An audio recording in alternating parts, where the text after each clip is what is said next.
Hey guys, Zach King here with a motion tutorial. This is going to be pretty cool. This is something you just need to know. It's not very exciting, but you need to know it to do motion and to be able to operate in motion efficiently. It's called the project properties. What you can do, right click in your canvas and project properties. It's also Apple J if you guys want to use the quick keypad. Okay, so it opens up this box. Let me zoom in here. You can see the general stuff has, what you need, the width, the height. That's really important to adjust your size. If a client says, hey, I want this exact size, and you need to produce that exact size.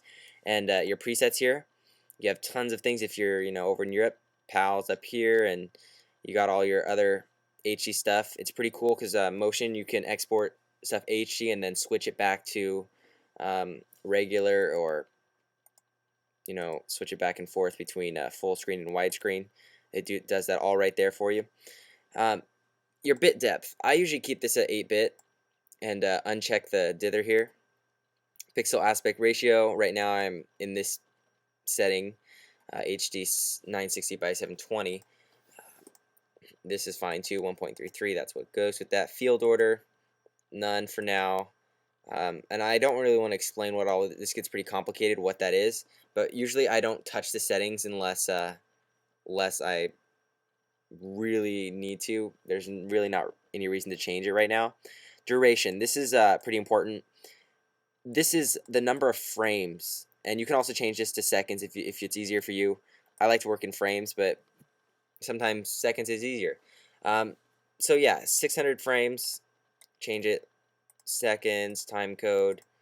I keep it usually around 600. 300 is the preset I think it comes with, but it's just not enough. So here, oops, I got out of that. 300. I keep it at 600 just so I give myself a little space because I'll edit out any black space in Final Cut.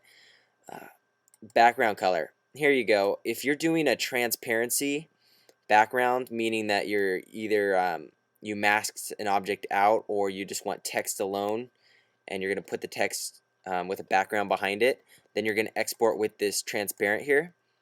So you have transparent or solid. Solid means it's going to actually export the color that's in the background. So background color, I can switch to, let's go with a green. Oh, let's go with a bluish. I'm going to say yes. Transparent. So when I click OK, it's going to turn blue, and it's not going to export this blue. That's just saying, you like working with the color blue behind you, and I'm going to add some text, finalcutking.com, make it bigger.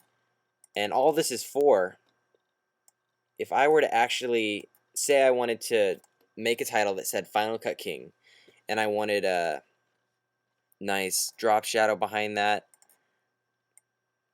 Okay, now here's the reason I used blue, or a color, a solid color, and not black, because I can't see the drop shadow. So see, if I have project properties and I'm exporting with transparent and I have a black background, I can't see how my dissolve is, or my drop shadow is going. So let me try to show you what I mean.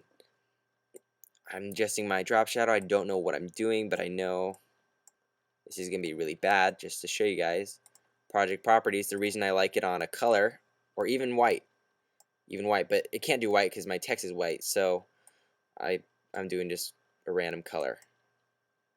Because look, that's what I would have exported, and it's no good. That's not good at all. I mean, it's kind of cool, I guess, if you wanted that effect, but no, I don't want it that way.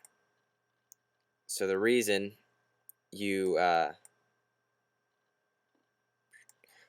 I put the blue or a solid lighter color in the back is so you can see usually your drop shadows, or sometimes your text is black and you can't have a black background. If I want solid though, project properties and go to solid, it's going to export exactly how I see it. That's how you can think of it. Solid means you're exporting exactly what you see. Transparent just means you won't have the background in it. So when you export, you could put a transparent, it'll show, yeah, that's what it'll export like, without these checker box. That's just showing you that there's nothing there. It's going to be transparent. Alpha overlay, sure, that also is another way of getting the color there. So I just want to show you that project properties tab. Also in there you have some other stuff in your render settings. This is what I usually keep it at, 360 degrees and samples, 8 samples. So you can test around with these and what the presets do and what works best for you. But that's the basics of the project properties. Right click in your canvas and tons of options. I think you can also get it by going up to can get it by motion preference. No, you can get some of the same things like your project length, duration, 300 or 600 frames or whatever. You know, you could change that here, but most of it you just right click. It's easy. Apple J. So subscribe if you like this channel, and I'll see you guys later.